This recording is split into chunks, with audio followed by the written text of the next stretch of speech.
Tudo bem? Boa noite, então, para todo mundo. Começando aqui mais uma aula do nosso curso de avaliação de política pública. Hoje a gente está estudando, né, os primeiros modelos quase experimentais. Discutiu na aula passada os modelos de pareamento. E o que eu vou fazer hoje é dar um exemplo, né, usando o R, que é o software que a gente está usando básico para essa disciplina, de como a gente faz o pareamento e o propensity score, usando aqui um caso real. Tá? Então, eu vou compartilhar minha tela com vocês. Vamos lá, muito bem. Aqui no lado esquerdo, eu tenho o script, né, que é onde eu rodo o código, que está aqui preparado para a aula de hoje. No lado direito, eu tenho o console do R. Né? Eu estou trabalhando com a versão 3.53. Já há versões mais novas disso, mas isso é bobagem. Né? Você pode rodar isso na versão que você quiser. Tá? Esse código eu vou, obviamente, compartilhar com vocês. Tá? E o que a gente vai fazer hoje, lembrando todo mundo, quem tiver perguntas, só levantar a mão. Vou deixar vocês aqui assim. E aí me interromper, tá? Quem tiver pergunta, então, só fazer. O objetivo da aula de hoje é discutir qual que é o efeito de estudar em uma escola católica ou em uma escola pública, avaliando o efeito disso sobre a performance dos alunos. Tá? Então, será que colocar os alunos numa escola privada, né, ou católica é diferente do que colocar um aluno em escola pública no que diz respeito à performance deles? Né? Será que a gente pode se perguntar, será que na média os alunos que estudam em escola pública e em escola católica são na média iguais ou não? Né? A resposta clara é não. Né? A gente sabe que alunos que estudam em escola pública e privada têm probabilidades diferentes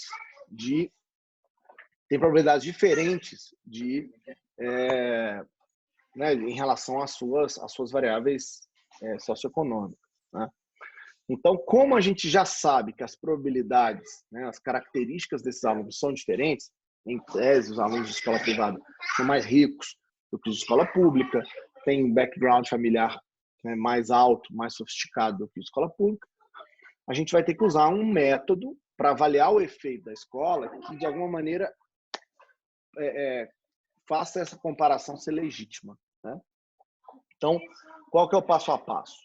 Primeira coisa é estimar os propensity scores, ou seja, a probabilidade de cada um desses indivíduos ser ou não tratados, né? Ou seja, participar da escola privada, dado uma série de covariáveis de pré-tratamento.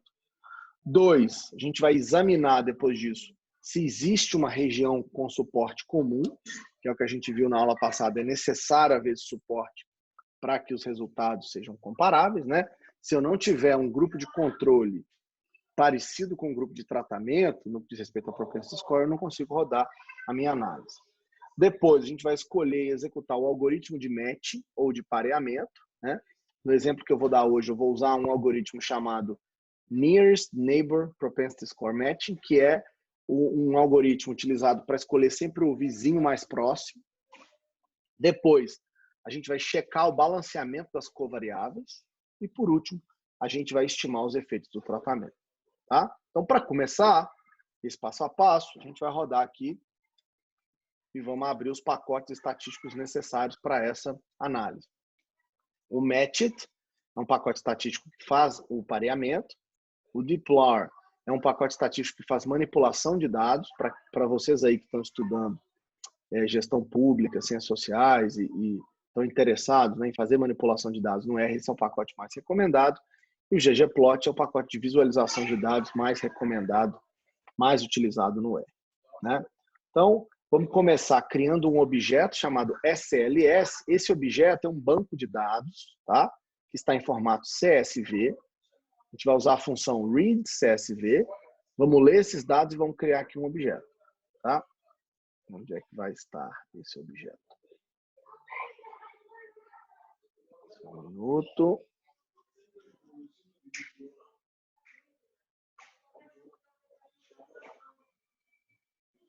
Ele está dizendo aqui que ele não consegue encontrar Deixa eu só fazer um source. Só um minuto.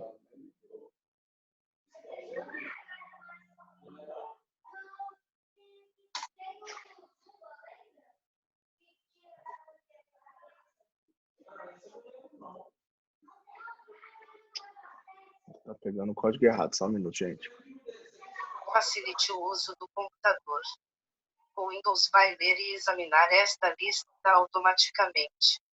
Opa. Pressione a barra de espaços para selecionar a opção. Alguém falando alguma coisa. Por que ele não tá me dando esse CSV aqui, gente? Só um segundo. Ah, já sei o que é.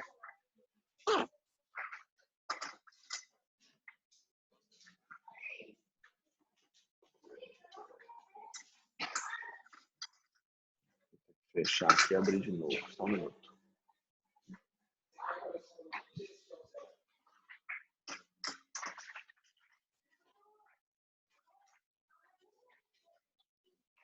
Espera aí. Só um segundo. Deixa eu ver se agora ele já abriu. Maravilha.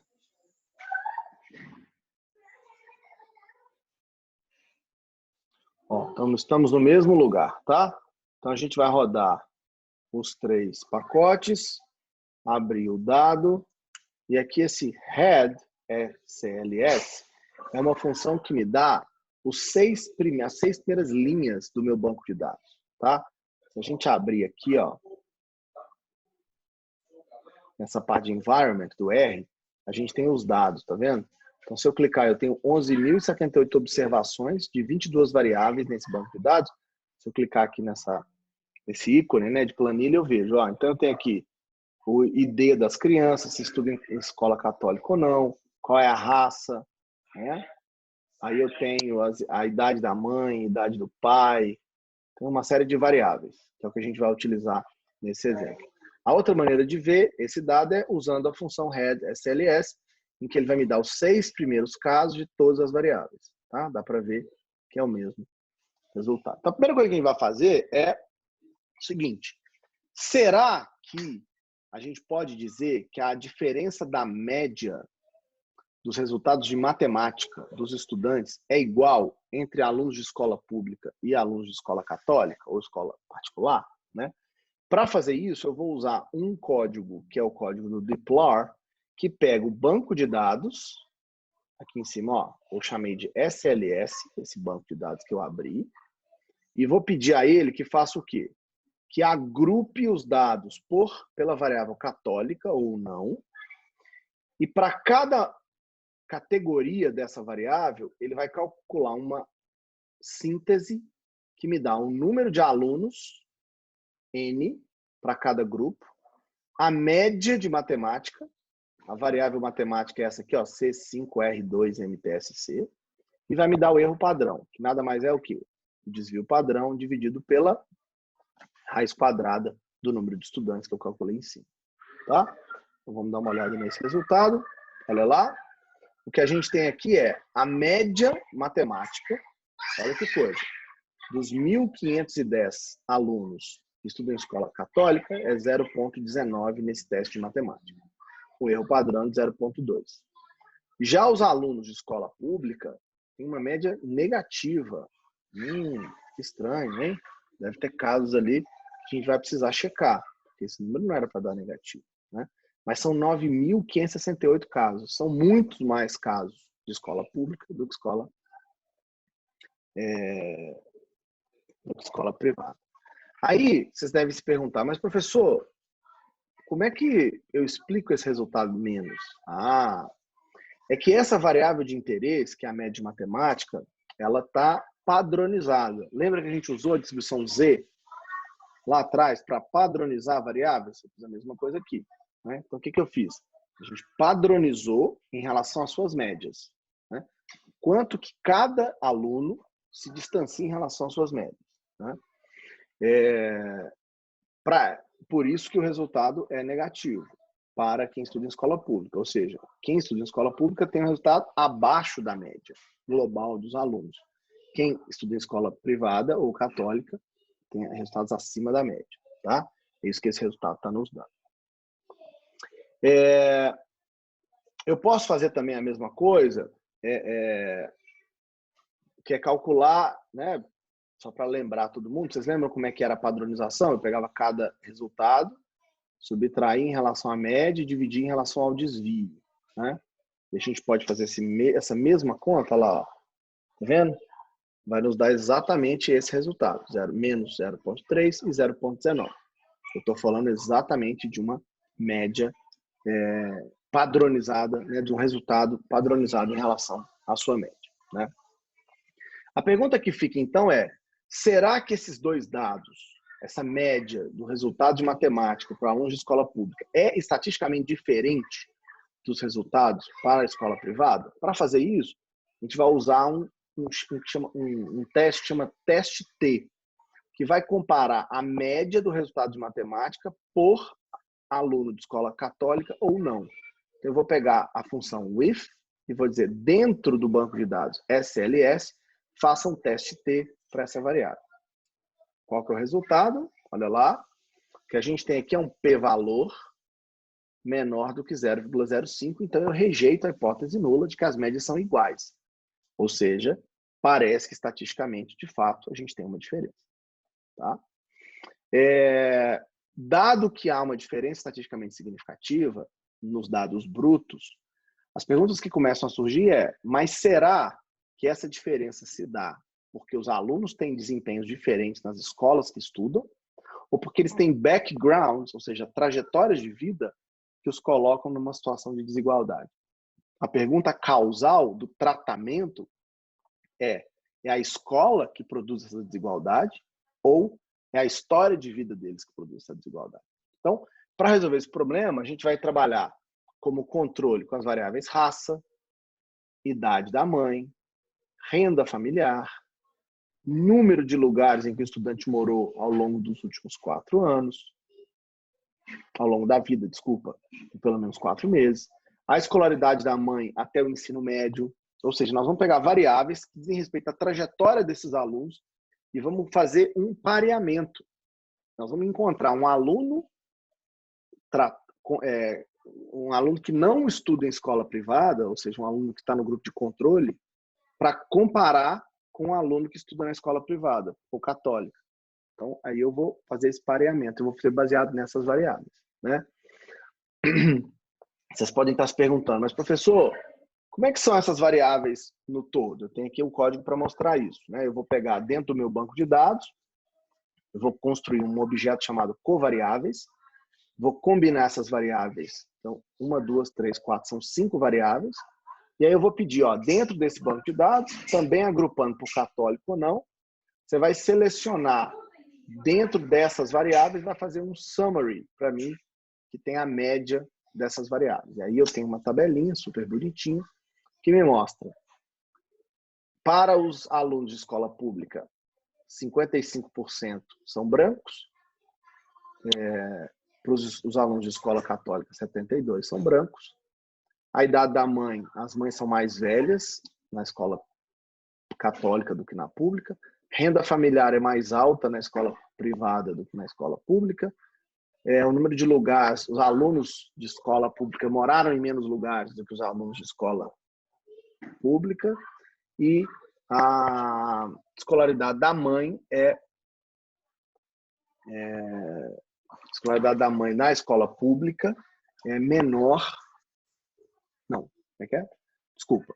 Porque essa variável é uma variável dicotômica. Então, a mãe que só tem até ensino médio é 1. Mãe que tem mais do que ensino médio é 0. Então, isso aqui é a proporção. Significa que 46% das mães em escola pública só tem até o ensino médio, enquanto que 22% apenas tem ensino médio na escola católica. Então, tem muito mais mãe de ensino superior. Tá? Então, dá para ver que, do ponto de vista das características, né, de trajetória, os alunos são diferentes. Né? O que a gente pode fazer? Será que é possível dizer que os alunos de escola pública e privada são estatisticamente diferentes? Então, eu vou rodar um teste T para todas essas variáveis, usando esse lapply, que é uma função do R, que está lá naquele pacote dply, que é muito legal. Ele roda para todas as variáveis, olha que interessante. Primeiro, ele comparou os católicos, né, pelos grupos de raça, e a gente rejeita a hipótese nula de igualdade. Depois, ele rodou esse mesmo resultado pela idade da mãe, e aí, de novo, ó, rejeitamos a hipótese nula. Depois, a gente roda pela renda familiar, também rejeitamos a hipótese nula. Depois, calculamos para o número de lugares em que os alunos moraram, também rejeitamos a hipótese nula, porque o p-valor é menor que 0,05, e a mesma coisa acontece com o número de a escolaridade das mães, das mulheres. Né? Então, rejeitamos a hipótese nula de tudo. O que isso significa? Isso significa, gente, que simplesmente comparar a média de rendimento de matemática de aluno de escola pública e privada e comparar não é uma boa ideia. Né? Afinal de contas, o background, a história desses alunos é diferente. Então, não é a escola em si. Pode ser. Né? Pode ser que não seja a escola que esteja gerando essa diferença. Pode ser que tenha a ver com a trajetória. Então, o que a gente tem que fazer? A gente tem que usar um propensity score, uma estimativa de propensity score, para criar um contrafactual, buscar em todos os alunos que não são de escola privada, o melhor contrafactual para comparar com o aluno de escola privada. Né? E para isso a gente vai usar, então, primeiro o propensity score. Né? A gente vai estimar os propensity scores fazendo o quê? Rodando um modelo logaritmo, um logístico, né? Para variável de tratamento, nesse caso como variável dependente, e incluindo todas as covariáveis que vão servir de controle. A pergunta que fica é, mas quais variáveis, nesse caso, incorporar no controle? Né? O que a gente tem que fazer é incluir covariáveis que tenham relação tanto com a variável de tratamento quanto com os resultados potenciais. Ou seja, vamos imaginar o seguinte, tá? Vamos pegar aqui a nossa variável SLS e vamos criar, aqui eu tenho, né, a renda de até $1.000, né, porque esse é um exemplo nos Estados Unidos, a gente vai calcular um histograma para ela. Né? Então, imaginem vocês, que eu estou vendo aqui, para todas as famílias, é que tem algumas famílias, né, que tem renda muito acima e um montão de família que tem renda muito abaixo, né, rendas baixas. Então, o que eu quero fazer? Eu quero calcular um propensity score individual que me dê a probabilidade, por isso que é um GLM, de ser ou não aluno de escola católica, baseado na raça, na renda, na idade da mãe, número de lugares que a pessoa morou. Vamos começar com isso aqui. Olha lá, o que o resultado me dá, gente? Olha que interessante. Todos os resultados são estatisticamente significativos, a não ser aqui o número de lugares em que alguém morou, tá? Todos, raça, renda, idade da mãe, todos me dão uma probabilidade menor do que 0,05. Portanto, a partir desses resultados, desse primeiro modelo, eu posso calcular os valores de propensity score para cada aluno. Ou seja, qual é a probabilidade predita de que cada aluno faça parte do grupo de tratamento. Lembrando que, nesse caso, o que eu quero, independentemente se ele foi ou não do grupo de tratamento, eu só quero saber qual que é a probabilidade. Tá? Para fazer isso, ó, nós vamos criar um banco de dados que vai ter o que a gente vai chamar de objeto de propensity score. O que o propensity score vai nos dar? Os valores preditos do modelo de MPS, que é esse modelo que eu calculei aqui. Type response significa o quê? Eu estou pedindo ao R que calcule as probabilidades. Tá? E depois vou colocar aqui também nesse banco de dados uma outra variável que é católico ou não, que é se o resultado é ou não do indivíduo que participou da escola católica. Então, vamos rodar esse código e aí vamos dar uma olhada nesse banco de dados. Olha que interessante. O primeiro indivíduo do banco, a probabilidade dele estudar numa escola católica é de 19%. E ele, de fato, não estudou numa escola católica. Mas olha que interessante, o quinto tem probabilidade menor, é 18%, mas ele estudou numa escola católica. Ou seja, as probabilidades de estudar na escola católica são determinadas pelas variáveis de controle com as quais nós trabalhamos, né?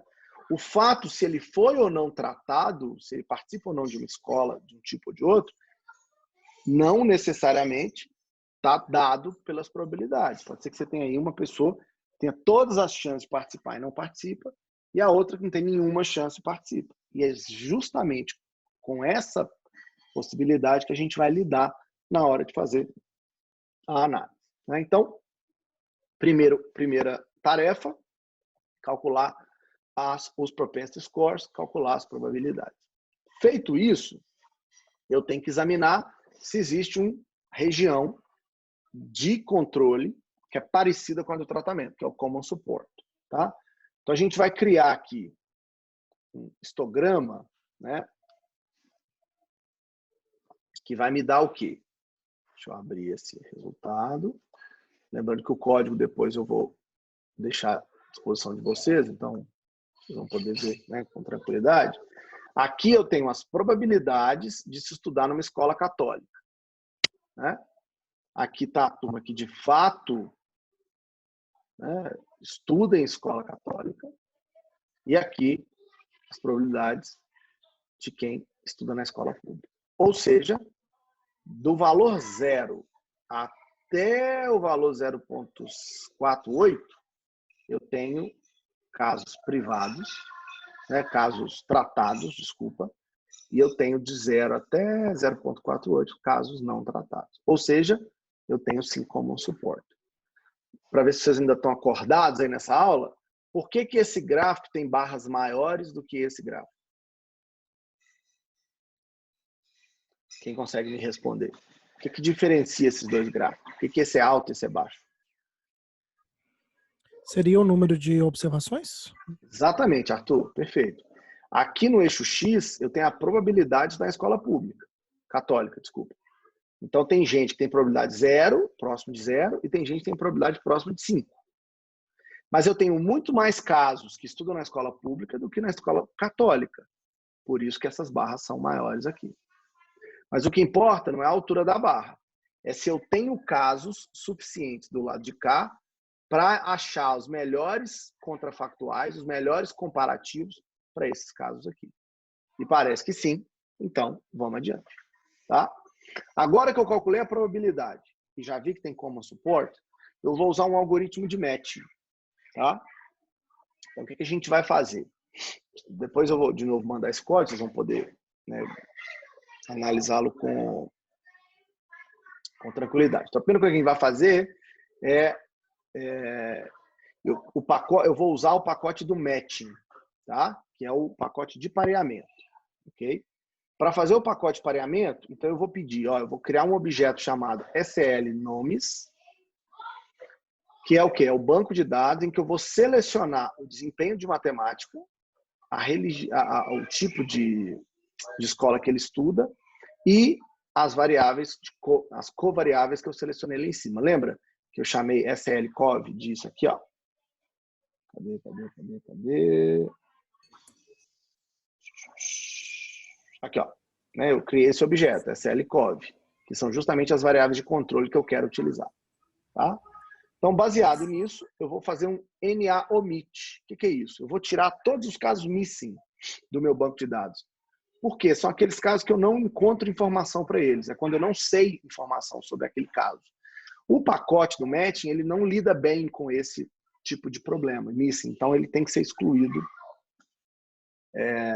do banco de dados. Só para vocês entenderem, ó, esse aqui é o banco de dados original, SLS.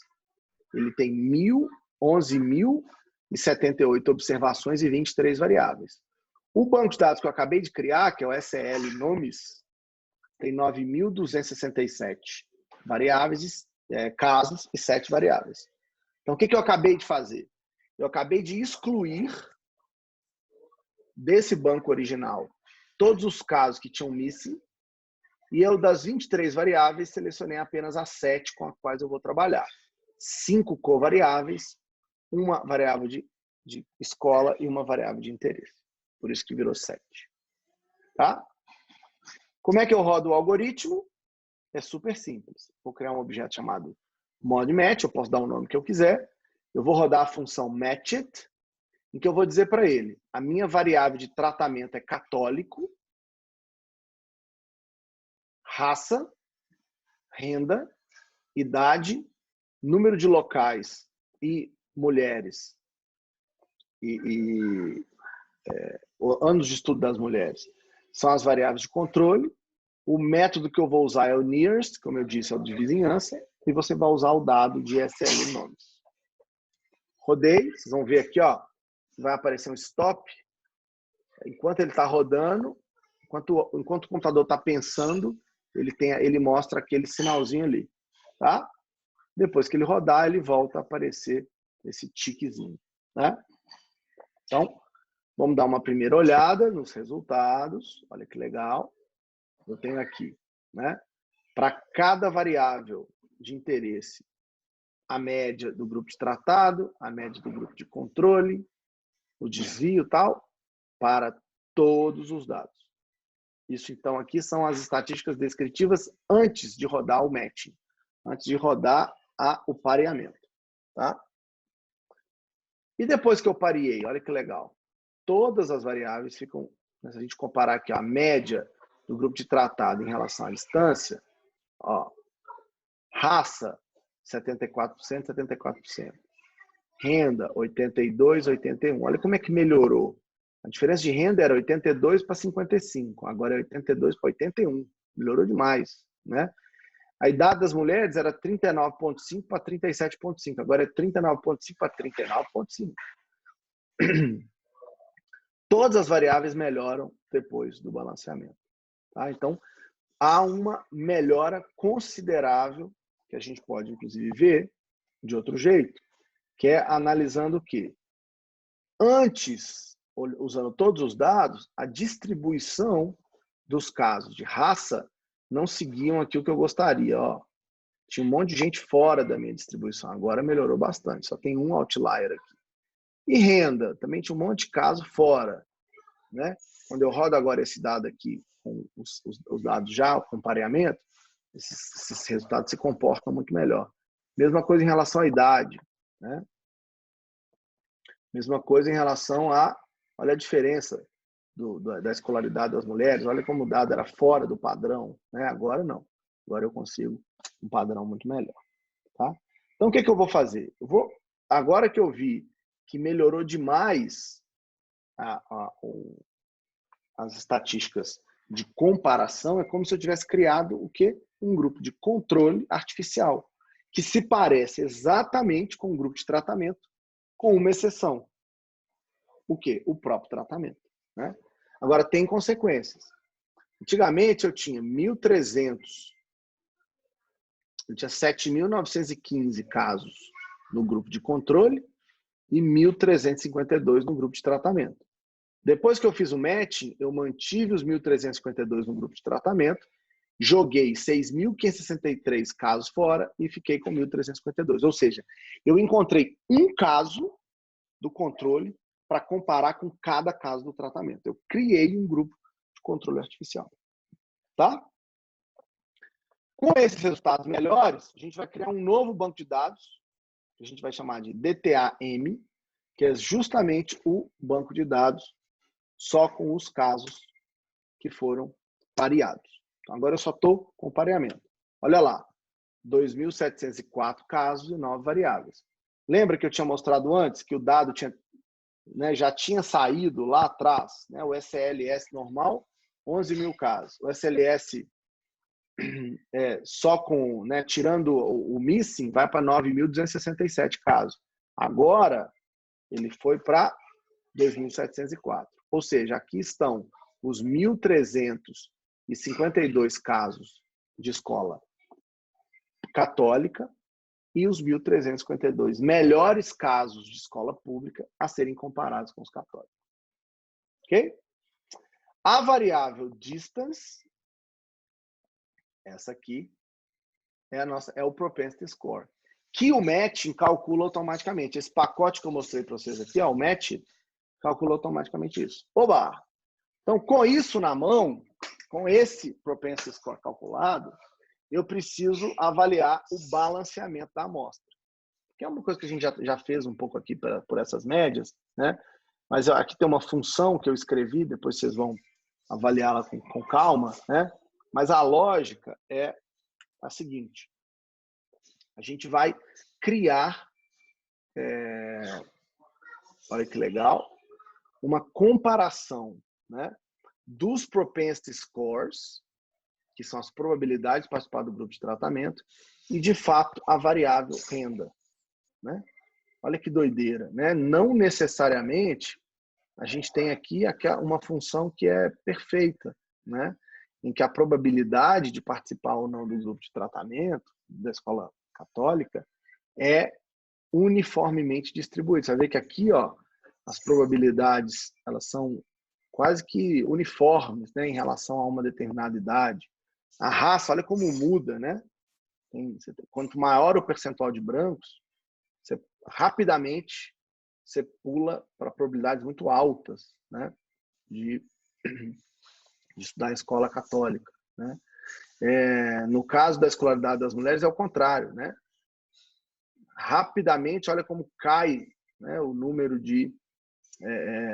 o percentual de mulheres com ensino médio, né, ele rapidamente cai em relação à probabilidade. A probabilidade é altíssima em quase todos os níveis, né, quando a mulher tem probabilidade igual a zero.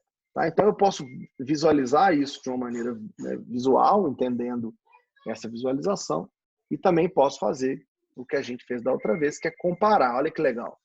Quando a gente olha para as médias dos grupos de tratamento e controle, agora elas estão idênticas nesse novo banco de dados que eu criei. Tá? A linha vermelha e a linha verde, ó, elas estão uma em cima da outra. Tá vendo? Isso é sinal que a gente conseguiu construir um bom grupo de controle, né, para as nossas variáveis. Tá? Eu posso testar isso de maneira mais formal. Vocês vão se lembrar que quando a gente fez o teste T lá atrás, né, comparando essas variáveis, todos deram p-valor menor do que 0,05. Agora é o contrário. Ó. Agora eu não rejeito a hipótese nula. Ou seja, agora eu posso dizer que em relação a essas variáveis, o grupo de controle é igual ao grupo de tratamento.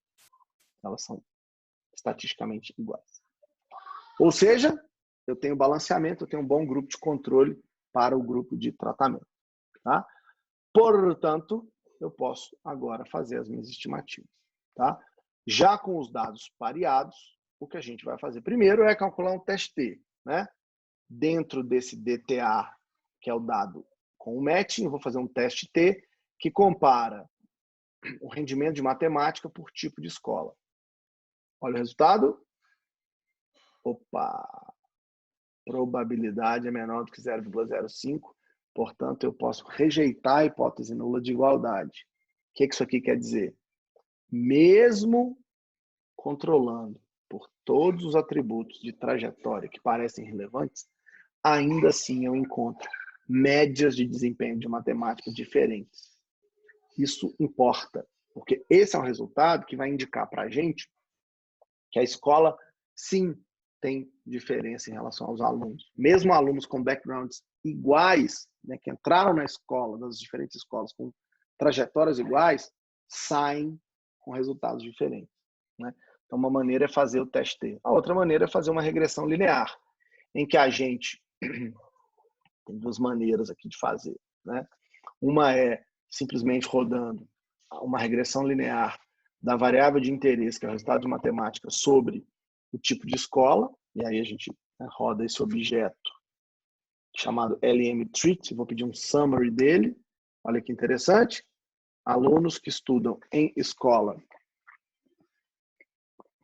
olha que doideira, alunos que estudam em escola católica têm desempenho negativo na comparação com a média de matemática. O que isso aqui quer dizer, gente?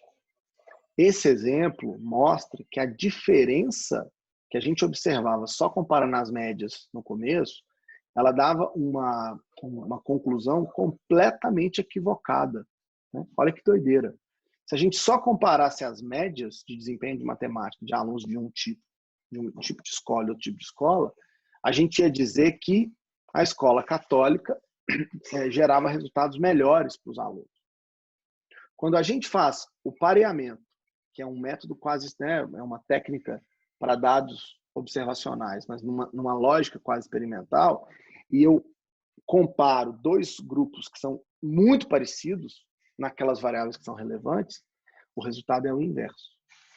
Ou seja, na verdade, os alunos de escola pública que têm o mesmo nível socioeconômico, têm a mesma trajetória de vida, familiar, etc., em relação a quem está na escola católica, na escola pública eles têm resultados melhores. Imaginem vocês quão diferente é esse resultado e como esse resultado ajuda na discussão sobre desigualdade em qualquer lugar, né? Então, por que é tão importante para vocês, gestores públicos, passarem a fazer análise e avaliação de impacto não usando o método, né, simples de comparação de média? Você vai dizer, aluno de escola pública é pior do que aluno de escola privada. Porque, como eu disse, o tipo de aluno que entra na escola pode ser diferente. E isso pode impactar no resultado das pessoas em relação à escola. Quando a gente cria um contrafactual, um grupo de controle, para comparar com o tratamento e anula esse efeito da trajetória, a gente deixa só o efeito da escola, olha que loucura, o resultado para a escola católica é negativo. Quem estuda em escola católica é um resultado pior do que quem estuda em escola pública. Interessante isso, né? Para sofisticar um pouco mais esse modelo, eu posso, além de colocar apenas a variável católica, eu posso controlar pelas outras variáveis, raça e tal, só para ver, né, se eu tenho ali estimativas mais eficientes. Olha que interessante, o resultado se mantém, né? Alunos de escola católica têm desempenho em matemática pior do que alunos de escola pública quando eu faço uma estrutura de pareamento. Ok? Então vejam só, hein? Olha como não é difícil, né? Mas tem uma série de etapas que tem que ser seguidas para fazer a avaliação, né? Primeiro a gente estima o propensity score, depois a gente avalia se o propensity score vai nos dar a possibilidade de rodar o pareamento, aí a gente escolhe o algoritmo do matching e roda o matching. A partir disso, a gente examina o balanceamento das covariáveis para ver se a amostra contrafactual de controle que a gente criou artificialmente é de fato boa, né, para ser usada na comparação com o grupo de tratamento. E, por último, a gente roda os modelos para estimar os efeitos do tratamento. Ok? Esse é o passo a passo. O código está todo descrito. Eu vou deixar ele à disposição, mas eu queria agora responder algumas perguntas. Dúvidas?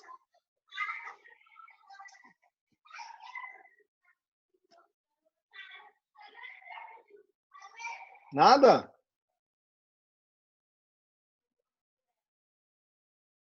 Ou vocês não têm dúvida porque vocês não entenderam nada, ou vocês não têm dúvida porque não têm dúvida, hein?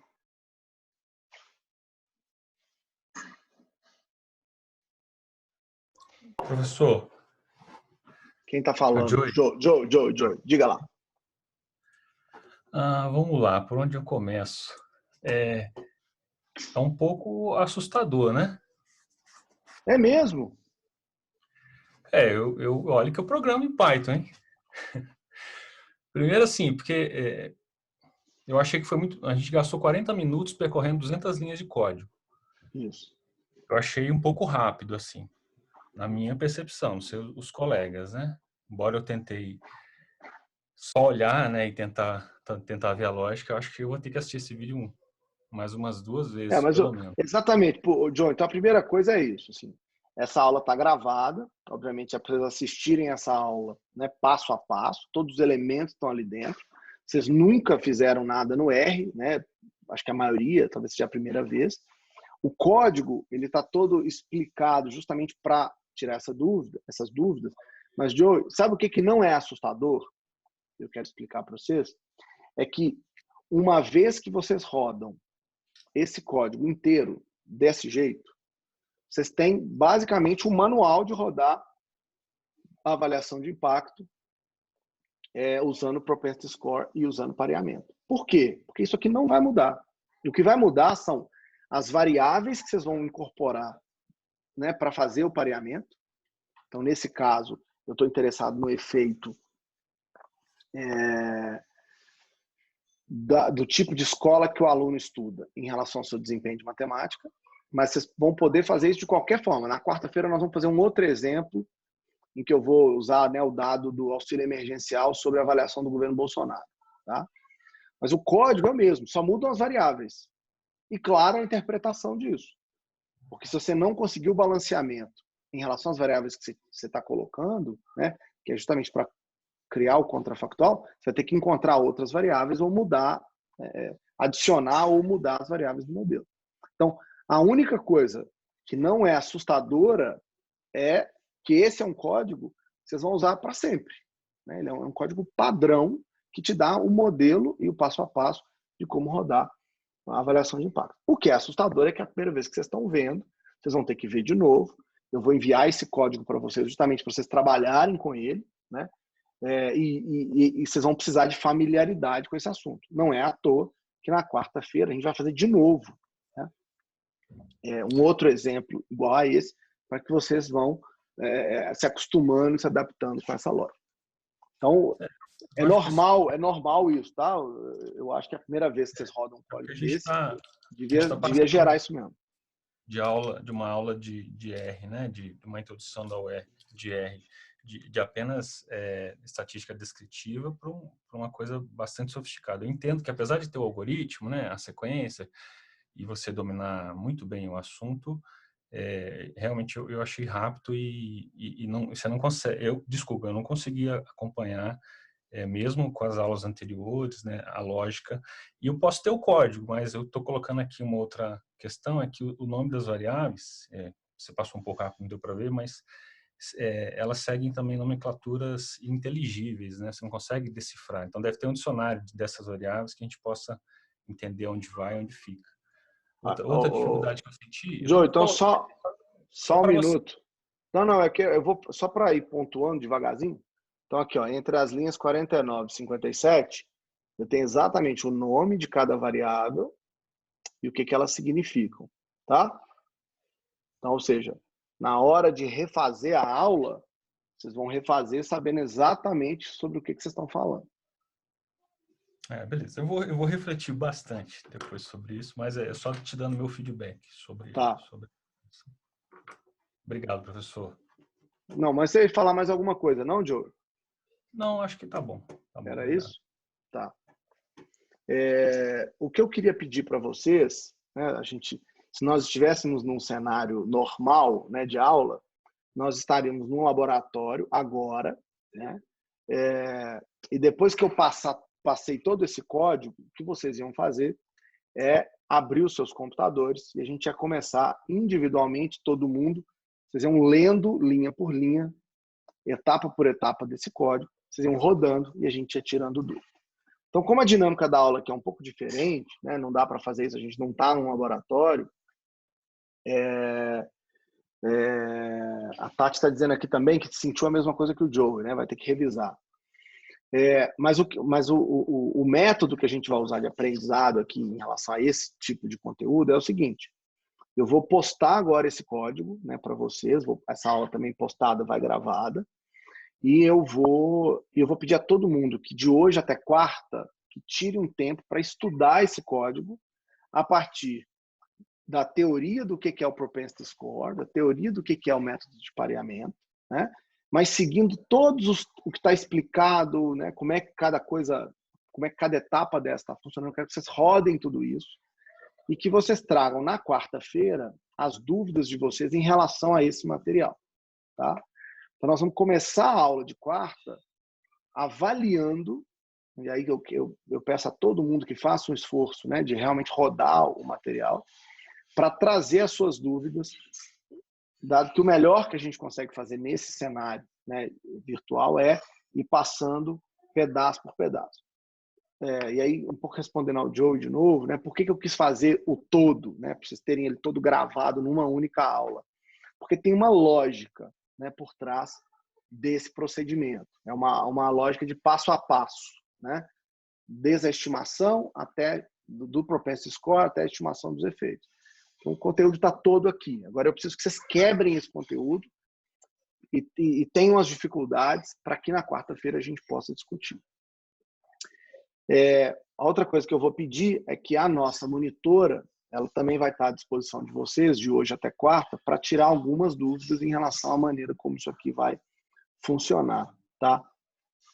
E aí eu acho importante, quem tiver dúvida, né, questionar, trazer questões, porque na quarta-feira a gente retoma esse assunto, tá?